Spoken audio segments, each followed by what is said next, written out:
Just 3 minutes ago, Keir Starmer stood before the nation and dropped a political bombshell that has sent shockwaves through every corner of British politics. In a live announcement that left Britain in absolute stunned silence, the Prime Minister declared an immediate general election for early 2025. But this isn't the confident campaign launch anyone expected. This is the desperate gamble of a man whose government is collapsing in real time, whose cabinet is in open revolt, and who is facing criminal investigation over £22 billion of missing taxpayer money. What you are about to hear will fundamentally change everything you thought you knew about British politics. This isn't just another election announcement, this is political self-destruction playing out live on television, witnessed by millions who couldn't believe what they were seeing. The footage of Starmer's trembling hands and nervous stammering is already going viral, with over 3.2 million views in just 3 minutes. But the implications of what he said, and more importantly, what he didn't say, will reshape Britain for generations. The timing of this announcement isn't coincidence. It is desperation behind the scenes. Starmer's government is in complete meltdown. The £22 billion scandal that has haunted Labour for months has officially crossed the line from political embarrassment into criminal territory. The National Audit Office, working alongside independent financial watchdogs, has launched a full criminal investigation into the missing billions. Sources inside Whitehall say forensic accountants have uncovered financial irregularities so severe they had no choice but to escalate to criminal investigators. We're talking about billions of pounds that cannot be accounted for. Money that was supposed to go toward public services, infrastructure, and supporting working families across Britain. Where did it go? Who authorized its disappearance? And why has Starmer's government been fighting so hard to keep the details buried? The answer to those questions is why 3 cabinet ministers have already resigned this morning. Why emergency meetings were called at 6 a.m. and why the Prime Minister looks like a man who knows his time is up. Within minutes of Starmer's announcement, social media exploded. Starmer resigned shot to the top of trending topics worldwide. Hundreds of thousands of people shared their outrage, demanding accountability, demanding transparency, demanding that this government finally tell the truth about what happened to £22 billion of their money. The reaction wasn't political. It was personal. It was angry. It was the sound of a nation that feels completely betrayed by the man they trusted to lead them. But here is where the story gets truly explosive. Sources close to the investigation have revealed that this isn't just about missing money anymore. Forensic accountants have been working around the clock, tracing billions of pounds through government departments, contracts, and spending programs. What they've discovered is deeply troubling.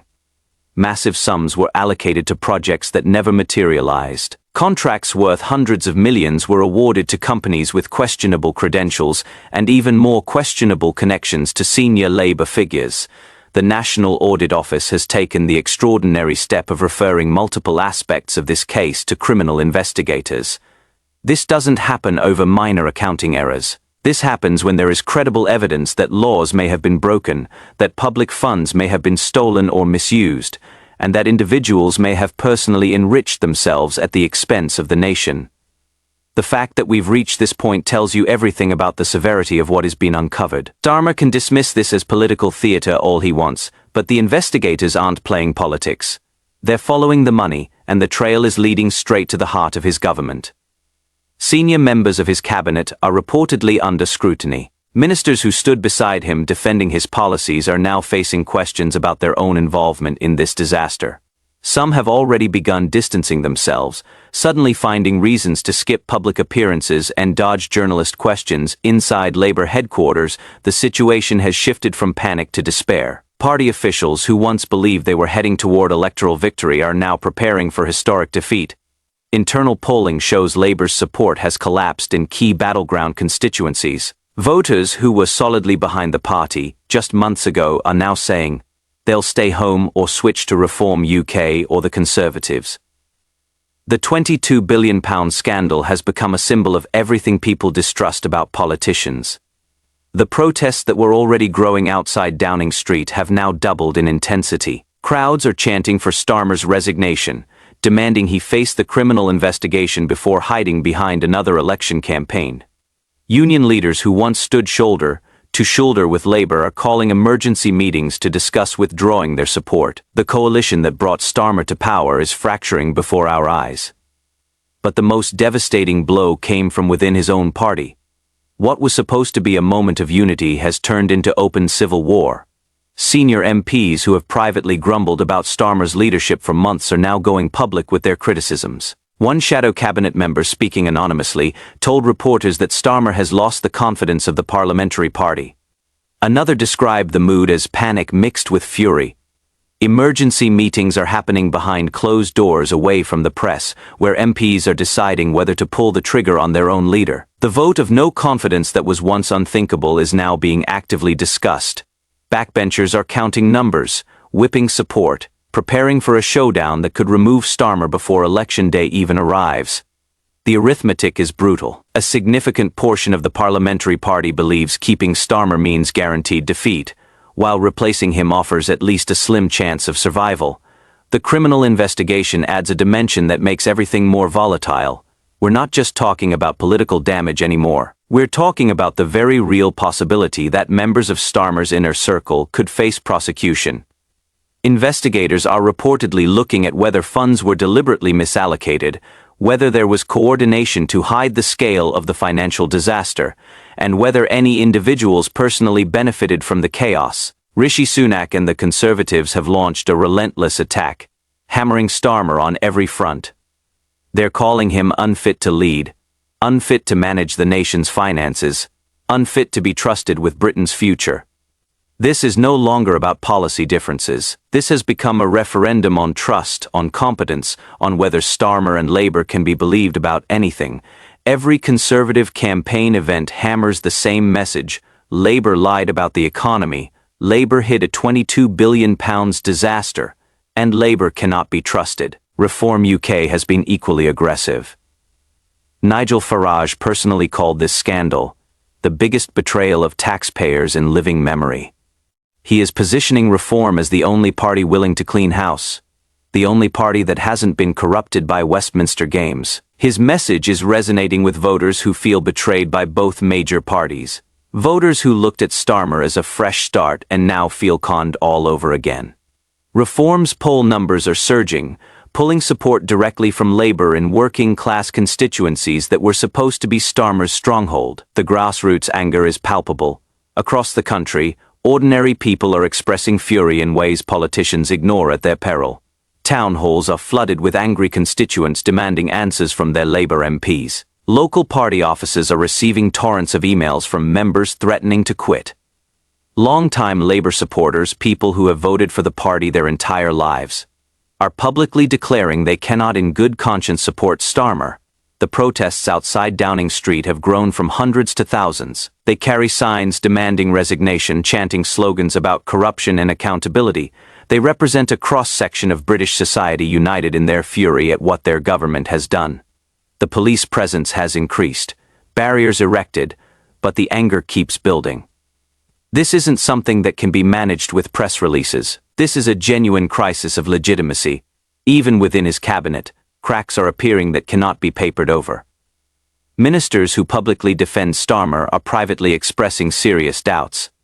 They see the same polls, hear the same anger from constituents. They know staying loyal to a sinking leader could cost them their own careers.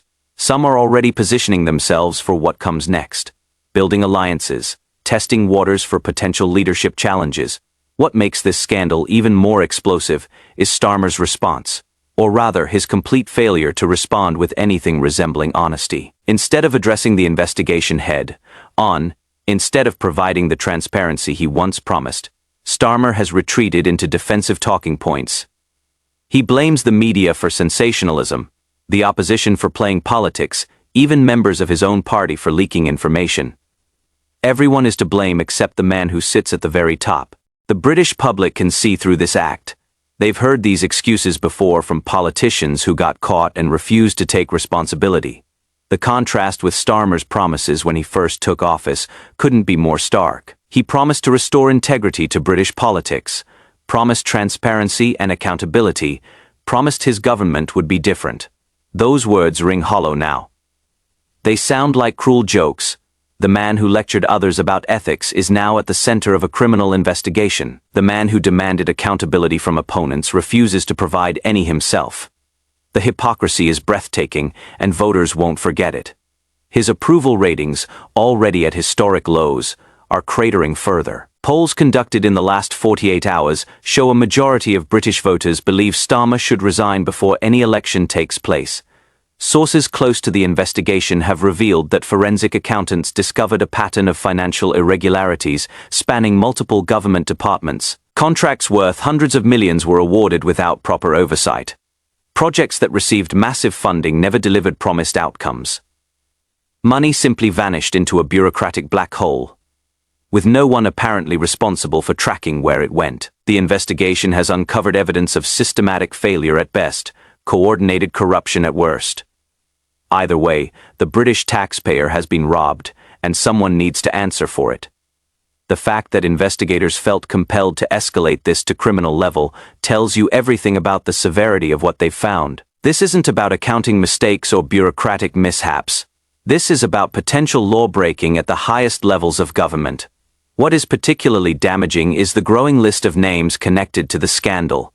This isn't just about faceless bureaucrats or mid-level civil servants. Senior cabinet members are reportedly under scrutiny. Ministers who defended policies on television, who promised the public that Labour could be trusted with the nation's finances. Some have already begun distancing themselves, the rats fleeing before the ship fully sinks. The mood inside Labour has crossed a point of no return. What began as internal grumbling has erupted into open warfare. Unity that Labour desperately needs has shattered into fragments that cut everyone trying to hold them together. MPs who once stood loyally behind their leader are giving anonymous interviews describing chaos, denial, and a campaign that feels more like a funeral procession than a march toward victory. The transformation from hope to disaster happened with stunning speed. Just months ago, Starmer seemed destined for electoral triumph. Now he is fighting for political survival and losing badly. The criminal investigation continues expanding, pulling more names into its orbit, uncovering more evidence of mismanagement and potential corruption. For Starmer and his allies, this means living under constant threat of new revelations, new scandals, new reasons for the public to distrust them. International observers are watching with mixture of fascination and alarm. Britain, the mother of parliaments, is seeing its government collapse under the weight of scandal, while trying to maintain democratic legitimacy. Currency markets have reacted with immediate concern. The pound dropped 2.1% against the dollar within an hour of Starmer's announcement. Goldman Sachs issued notes to clients expressing worry about political instability affecting economic recovery. The opposition smells blood in the water and is circling with ruthless efficiency. Every Conservative campaign event hammers the same devastating message about trust, competence, and whether Labour can be believed about anything. Reform UK has positioned itself as the clean alternative, untainted by Westminster corruption. The electoral map is being redrawn in real time, and none of the changes favour Labour. But perhaps most telling is what happened immediately after Starmer's announcement ended. Instead of the usual post-speech media availability, the Prime Minister simply walked away. No questions from journalists, no clarification of policy positions, no explanation for the timing. Just a man who looked like he'd rather be anywhere else, doing anything else, than standing before the nation explaining why his government deserves another chance. His aides tried to spin it as strategic timing, claiming Starmer wanted to get ahead of the political calendar. But everyone watching could see the truth. This wasn't confidence or strategic thinking. This was panic. This was a desperate gamble by a man who knows the walls are closing in, who hopes that calling an election now might somehow save him from the criminal investigation bearing down on his government. The question facing Britain now isn't whether Starmer can win this election.